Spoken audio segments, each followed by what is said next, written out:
नमस्कार दोस्तों, हमारे YouTube चैनल ऋषभ क्लासेस पर आप सभी का स्वागत है। दोस्तों आज बात करेंगे सुपर टेट प्रैक्टिस सेट 13 की, जिसमें शिक्षण कौशल, बाल मनोविज्ञान, सूचना तकनीकी, जीवन कौशल प्रबंधन एवं अभर्ती के 35 प्रश्न होंगे।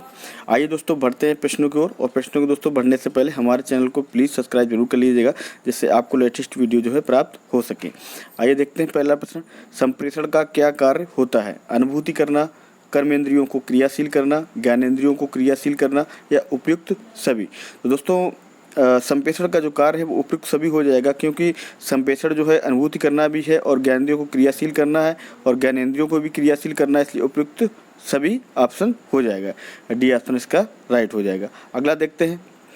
सर्वप्रथम किस विद्वान ने वायुयान द्वारा फोटोग्राफी सर्वेक्षण किया था? लूसी डाल्टन ने, अरस्तु ने, कॉपरनिकस ने या हम्बोल्ट ने?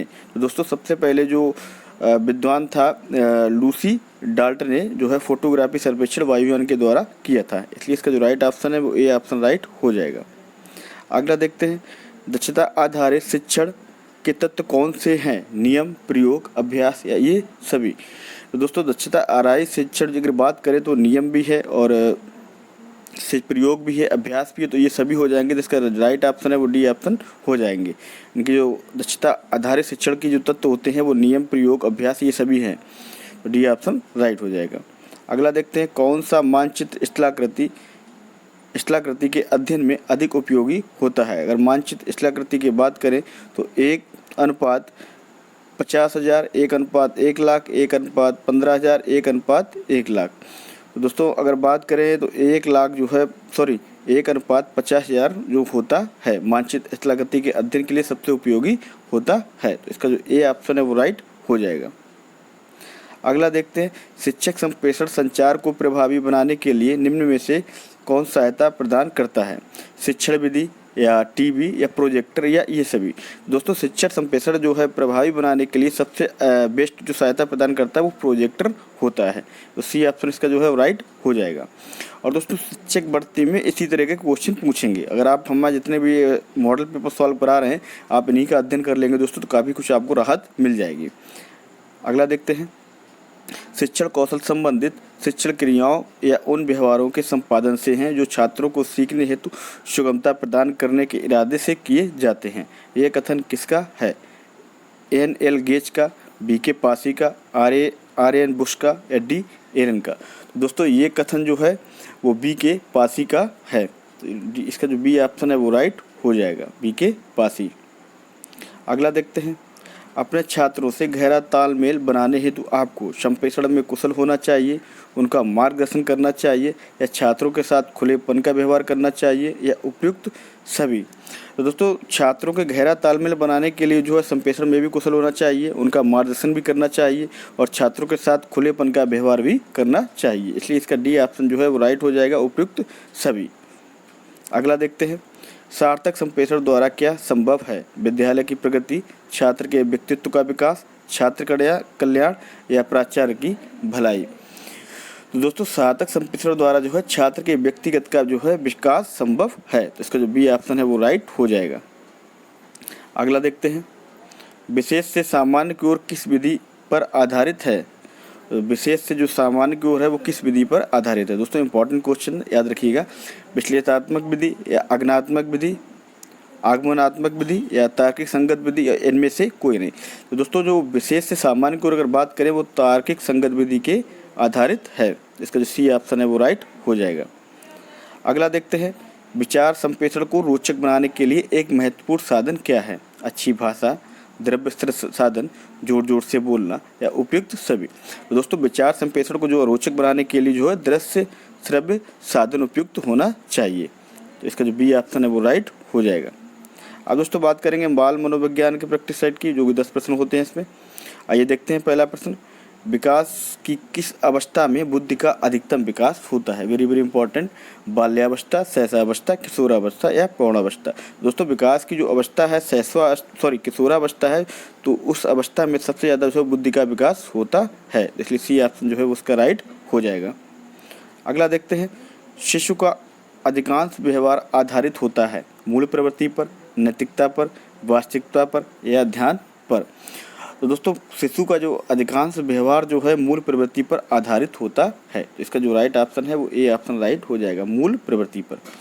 अगला देखते हैं, विद्यार्थी व्यक्तित्व भिन्नता प्रदर्शित करते हैं, अतः शिक्षक को अधिगम की एक समान गति पर बल देना चाहिए या कठोर अनुशासन सुनिश्चित करना चाहिए या परीक्षाओं की संख्या बढ़ा देनी चाहिए या सीखने के विविध अनुभवों को उपलब्ध कराना चाहिए।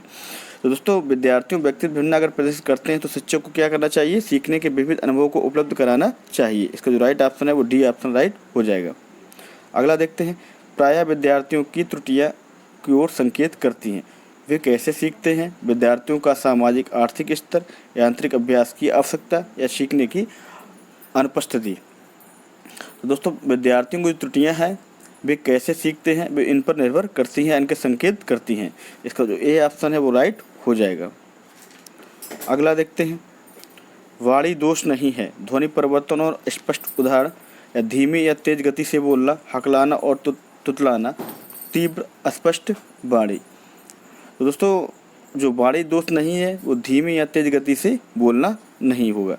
इसका जो बी ऑप्शन है वो राइट हो जाएगा। अगला देखते हैं, कक्षा में जेंडर रूढ़िबद्धता से बचने के लिए एक शिक्षक को क्या करना चाहिए। तो दोस्तों इसका जो ऑप्शन है आप लोग बताइए कौन सा होगा, अगर नहीं तो फिर कमेंट बॉक्स में बताइएगा तो हम ज़रूर बता देंगे। आप लोग थोड़ा बताइएगा कि कौन सा इसका आंसर जो है राइट है। अगला देखते हैं, शिक्षा का अधिकार अधिनियम 2009 में निर्दिष्ट किया गया है, कक्षा 1 से 5 तक यदि प्रवेश दिए गए विद्यार्थियों की संख्या 20 से अधिक है तो विद्यार्थियों और अध्यापक का आवश्यक अनुपात होगा 30, 40, 45 या 50। तो दोस्तों जो अनुपात होना चाहिए वो 30 होगा, तो इसलिए इसका जो राइट ऑप्शन है वो ए ऑप्शन राइट हो जाएगा। अगर विद्यार्थियों की संख्या 20 है तो विद्यार्थियों और अध्यापक का जो अनुपात होगा तो 30 होगा। अगला देखते हैं, जब बच्चा फेल होता है तो इसका तात्पर्य है कि बच्चा पढ़ाई के योग्य नहीं है, बच्चों ने उत्तर को सही तरीके से नहीं किया है, बच्चे को प्राइवेट ट्यूशन लेनी चाहिए थी या व्यवस्था फेल हुई है। तो दोस्तों जब बच्चा फेल होता है तो सीधी सी बात है व्यवस्था फेल हुई होती है, इसलिए डी ऑप्शन है वो राइट हो जाएगा। कहीं ना कहीं बच्चा दोस्तों जब फेल होता है तो कहीं ना कहीं व्यवस्था ही पर सब दिक्कत होती है। अगला देखते हैं, एक शिक्षक कक्षा के कार्य को एकत्र करता है तो उन्हें पढ़ाता है और उसके बाद योजना बनाता है और अपने अगले पाठ को विद्यार्थियों की आवश्यकताओं को पूरा करने के लिए समायोजित करता है। वह क्या कर रहा है, सीखने का आकलन या सीखने के रूप में आकलन, तो सीखने के लिए आकलन या सीखने के समय में आकलन। तो दोस्तों वो सीखने के लिए आकलन कर रहा है, इसका जो सी ऑप्शन है वो राइट हो जाएगा। अगर अगले पाठ के विद्यार्थियों की आवश्यकता को पूरा करने के लिए समायोजित करता है तो इसका मतलब वो है सीखने के लिए आकलन कर रहा है, तो इसका सी ऑप्शन था वो राइट हो जाएगा। अगला देखते हैं, कोलबर्ग ने प्रस्तुत किए हैं संज्ञानात्मक विकास के चरण, शारीरिक विकास के चरण, संवेगात्मक विकास के चरण या नैतिक विकास के चरण। दोस्तों सीधी सी बात है, सभी को पता होगा कोलबर्ग ने जो है नैतिक विकास के चरण प्रस्तुत किए हैं। इसका राइट ऑप्शन है वो डी ऑप्शन राइट हो जाएगा। अगला देखते हैं दोस्तों, सूचना तकनीकी की बात करें जो 5 प्रश्न पूछे जाते हैं। अगला आता है, निर्वात ट्यूब का प्रयोग किस पीढ़ी के कंप्यूटर में किया गया था, प्रथम पीढ़ी, दूसरी पीढ़ी, तीसरी पीढ़ी या चौथी पीढ़ी। तो दोस्तों निर्वात ट्यूब का जो प्रयोग है प्रथम पीढ़ी में किया गया था, इसलिए ए ऑप्शन जो है वो राइट हो जाएगा।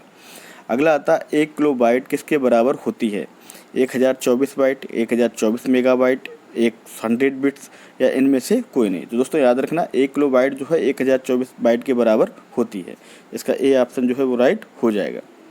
अगला आता है, वेबसाइट का एड्रेस निम्नलिखित में से क्या कहलाता है, UV, URL, यूजर ID या ये सभी। तो दोस्तों जो वेबसाइट का एड्रेस होता है वो URL कहलाता है, इसका बी ऑप्शन जो है वो राइट हो जाएगा। अगला देखते हैं, निम्नलिखित में से किसे संयोजन कुंजी भी कहा जाता है, डिलीट कुंजी या टैब कुंजी, शिफ्ट कुंजी, एस्केप कुंजी। दोस्तों शिफ्ट कुंजी को जो है संयोजन कुंजी भी कहा जाता है, याद रखिएगा शिफ्ट कुंजी जो सी ऑप्शन का जो है राइट हो जाएगा। अगला आता है, निम्नलिखित में से कौन सा विज्ञान विषय के लिए विशिष्ट सूचना एवं संचार संबंधी उपकरण है, मोबाइल लैब, वर्चुअल लैब या साइंस एक्सप्रेस या उपयुक्त सभी। दोस्तों निम्न जो विज्ञान विषय के लिए विशिष्ट सूचना एवं संचार संबंधी उपकरण है वो ये तीनों हैं, तो इसके लिए इसका जो राइट ऑप्शन हो जाएगा वो डी हो जाएगा, उपयुक्त सभी। अब दोस्तों बात करेंगे जीवन कौशल प्रबंधन एवं आवृत्ति की जो 10 प्रश्न पूछे जाते हैं। पहला प्रश्न है, बालकों के सीखने में प्रेरणा किस रूप में उपयोगी है? प्रशंसा एवं भर्त्सना, पुरस्कार एवं दंड, बालक की व्यक्तित्वता का आदर या उपयुक्त सभी। दोस्तों बालक को सीखने में जो प्रेरणा जो रूप है वो ये सभी हो जाएगा। प्रशंसा और भर्त्सना भी होगी, पुरस्कार एवं दंड भी होगा, बालक की व्यक्तित्वता का आदर भी होगा, इसलिए इसका डी ऑप्शन हो जाएगा उपयुक्त सभी। बालकों को सीखने में जो प्रेरणा है ये सभी रूपों में उपयोगी होगी। अगला देखते हैं, किस विद्वान ने उपयोग अनुप्रयोग नियम के अंतर्गत दंड को परिभाषित किया और बताया कि बालक उस कार्य को नहीं कर सकता है जो उसके लिए कष्टकारी हो? ये मतलब किसने बताया है कि बालक उस कार्य को नहीं कर सकता है जो उसके लिए कष्टकारी हो? थॉर्नडाइक ने या पावलोव ने या थॉमसन ने या रेबर ने? तो दोस्तों ये किसने कहा था? थॉर्नडाइक ने कहा था। ये ऑप्शन जो है वो राइट हो जाएगा। अगला देखते हैं, जीवन कौशल निम्नलिखित में से कौन सी जीवन चुनौती का सामना करने में सहायक होते हैं? मन की स्थिति को ठीक कर रखना या ऊर्जावान रहना, रोगों से बचाव या उपयुक्त सभी। दोस्तों जीवन कौशल की अगर बात करें, निम्नलिखित में से कौन सा जीवन चुनौती का सामना करने में सहायक होते हैं? तो जीवन चुनौती का सामना करने की बात करें तो मन की स्थिति को ठीक रखना ये भी सही है, ऊर्जावान रहना ये भी सही है, रोगों से बचाव ये भी सही है। तो उपयुक्त सभी डी ऑप्शन राइट हो जाएगा इसका। अगला देखते हैं, निम्नलिखित में कौन सा अंतोद अथवा चालक अभिप्रेरणा है?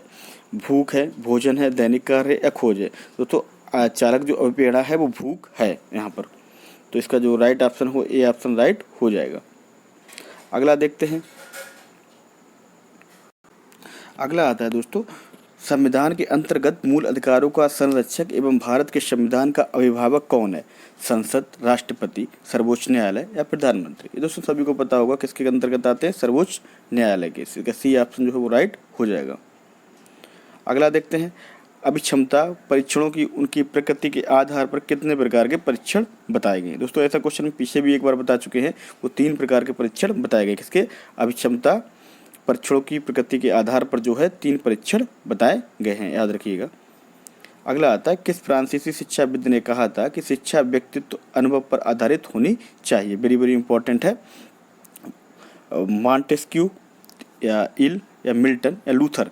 दोस्तों मॉन्टेस्क्यू ने जो है वो कहा था कि शिक्षा जो वो है, शिक्षाविद ने कहा था कि शिक्षा जो है व्यक्तिगत अनुभव पर आधारित होनी चाहिए। ये मॉन्टेस्क्यू ने ऐसा कहा था। अगला देखते हैं, दंड का स्वरूप कैसा होता है? वेरी वेरी इंपॉर्टेंट, इससे संबंधित जो है शिक्षक भर्ती में ऐसे ही पूछा गया था। दंड का जो स्वरूप होता चाहिए सकारात्मक, नकारात्मक, संयोगात्मक या विरोधात्मक? तो दोस्तों दंड का स्वरूप हमेशा कैसा रहना चाहिए? नकारात्मक। तो बी ऑप्शन जो है वो राइट हो जाएगा। अगला देखते हैं, निम्नलिखित में कौन सा जो है अनुशासन एक प्रकार का है? प्रभावात्मक, युक्त्यात्मक, दमनात्मक या ये सभी? दोस्तों जो अनुशासन का जो है एक प्रकार है वो ये सभी हो जाएंगे। अनुशासन जो है प्रभावात्मक भी होना चाहिए, युक्त्यात्मक भी, दमनात्मक भी, तो इसलिए डी ऑप्शन हो जाएगा ये सभी। अगला दोस्तों लास्ट प्रश्न देखते हैं, अभिव्यक्ति की स्वतंत्रता से बालकों में कौन से गुण का विकास होता है? सृजनात्मकता, संवेदनशीलता, मौलिकता, ये सभी। दोस्तों अभिव्यक्ति की स्वतंत्रता जो बालकों में है ये सभी गुण होते हैं, मतलब गुण जो होते हैं तभी विकास होता है। मौलिकता भी, संवेदनशीलता भी, सृजनात्मकता भी। तो इसका डी ऑप्शन हो जाएगा ये सभी। तो दोस्तों आज के लिए इतना ही। नेक्स्ट जो प्रैक्टिस सेट है वो नेक्स्ट डे पर लेकर आएंगे। और दोस्तों हमारा आज का वीडियो कैसा लगा तो लाइक कमेंट के माध्यम से ज़रूर बताइएगा। तो दोस्तों आज के लिए इतना ही, धन्यवाद।